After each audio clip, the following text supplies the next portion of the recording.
Good morning. How are you doing, sir? I'm good. How are you today? I'm doing just fantastic. It's just that I was I played your commercial earlier on, and I was talking a little bit about if somebody asks you what about you should see a wills, trust, and estate attorney, and you say, what is that? You know you're in trouble because it's going to come to you eventually. You have to deal with this. Everybody deals with it, but they never think about it until it happens. Am I right? That's true. A lot of times people really don't plan ahead, and that's not because they are just being ignoring it. It's just they've got other stuff going on in their life. But planning your estate, dealing with what we call advanced directives like power of attorney or healthcare proxy, these things are important to consider. Well, let's just break it out. What is let's say power of attorney? Is that when somebody is not coherent or something like that you can get a power of attorney where you can possibly handle their business? Is that what it is?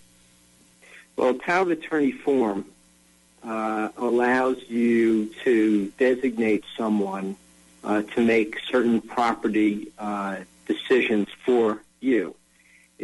When it's entered into, certainly you have to have full capacity and understanding that you're delegating some of these decisions to someone else.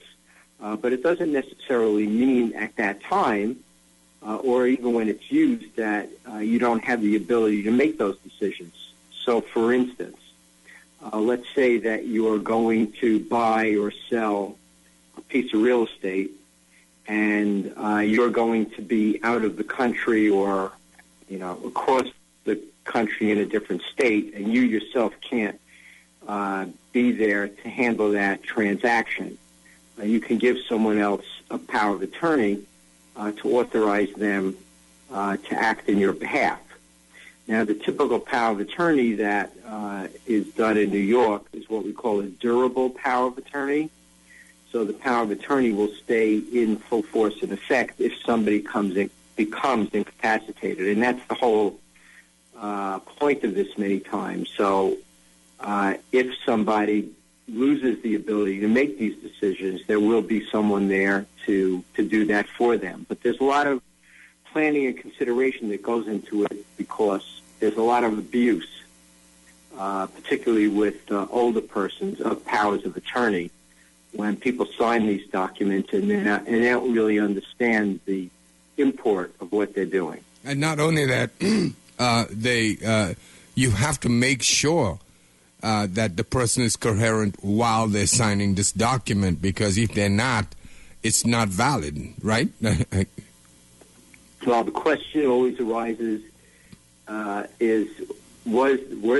did they understand what they were doing, and is the document valid? So the court can always, a court can invalidate it, and there are many, many court cases and disputes about whether or not a power of attorney was signed when someone had capacity to do so, because the person that was given the power then went ahead and transferred assets in a way that other family members sometimes dispute. And then you have all of these court cases where this comes up, whether it's a guardianship proceeding while the person, is still alive, or whether it's in the surrogate's court after a person passes away.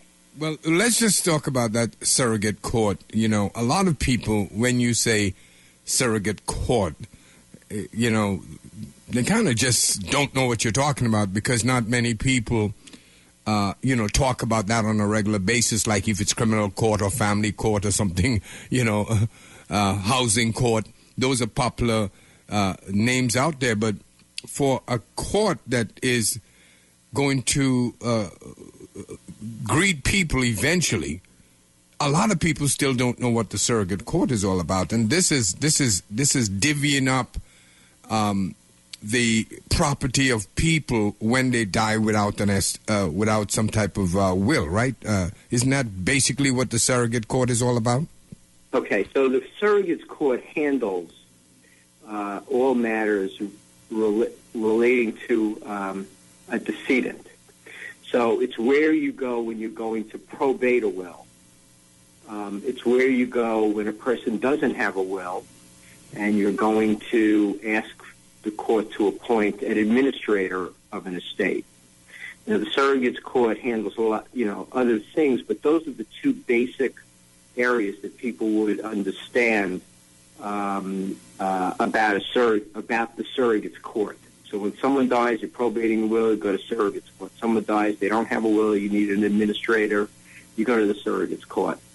And they deal with all of those issues and all of the issues associated with those types of proceedings, whether it's an accounting proceeding, whether it's a lost will proceeding. There's just, dozens and dozens of different types of problems and issues that arise in connection with decedent's estates. Wow. Well, folks, I just want to remind everybody who I'm speaking to. I'm speaking to attorney Jules Martin Haas. He is a 33-year veteran in the wills, trust, and estates legal part of the business. And you hear things like the Surrogate Court and all of that, and you're trying to figure out what are we talking about. It happens to everybody. Somebody dies and they leave property. They have some kind of a interest in many different things, and it has to be figured out. And this is the gentleman who you will have to make friends with and get to know, and who will walk you through this maze of, legal craziness. I can't call it craziness because it's not craziness. It's just a lot of legal work and, trying to make everything equal, make sure that whoever has to get something from this property is paid off, and it's just so. It's really very, very a different area of law, and I'm so glad that you're spending the time to come and explain to people that listen. You have to first, I think, is and I want you to speak on this for a minute. Get a will, or talk to people who has properties to get a will. Period. Right. Well, it's important to prepare an estate plan, which includes your will. And, a will is going to enable you to actually express your intentions with regard to how you want your estate disposed of. Whereas and I think we've spoken about this on other programs, when you don't have a will, the state, the laws of New York State are going to determine who is going to inherit your property. And that's really not what you want, because it may not reflect what your intentions are. Oh, yes, most definitely. So doing a will is important. Let me do this. We're talking, but I want a lot of people probably saying, oh, my God, this is exactly what I need. Folks, if you want to get in touch with attorney Jules Martin Haas, there's a couple of ways you can do that. One is his direct telephone number, 212-355-2575. It's easy to remember once you get into it. 212-355-2575. That is the direct connect to attorney Jules Martin Haas. 212-355-2575. Now, your website, is it just your name? My website is you type it out. It's Jules Haas, Haas attorney, spelled out, .com. So it's JulesHaasAttorney.com. But if you just go to Google and you type my name in, which is Jules, Jules, Haas, just do a Google search. It'll come up. You'll hit my website. And also your blog, right? And my blog, which I publish every week. We publish an article about estates and guardianship, and there's just hundreds of pages on there with information that people can look at to, learn more and understand what, their issues may be.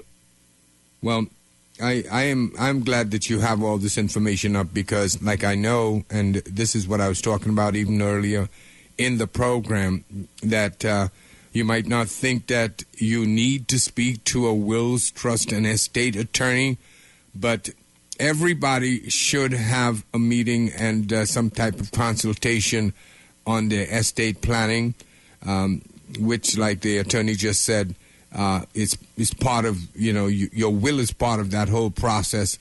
It's kind of like not what everybody wants to talk about, but you should talk about it, and you should commit to a conversation with an attorney like a Jules Martin Haas. Again, his number, 212-355-2575. 212-355-2575. I want to thank you very much for getting up this early to talk to us in the morning. But there's a lot of people going to work, working hard, working many hours like I do, and just don't think about so many things that they have to think about, and this is one of them. All right? And I thank you very much, Attorney, for joining us this morning. No problem, Trevor. Thank you very much. All right, sir. I appreciate having a conversation with you today. All right. Thank you very much, sir. Take care.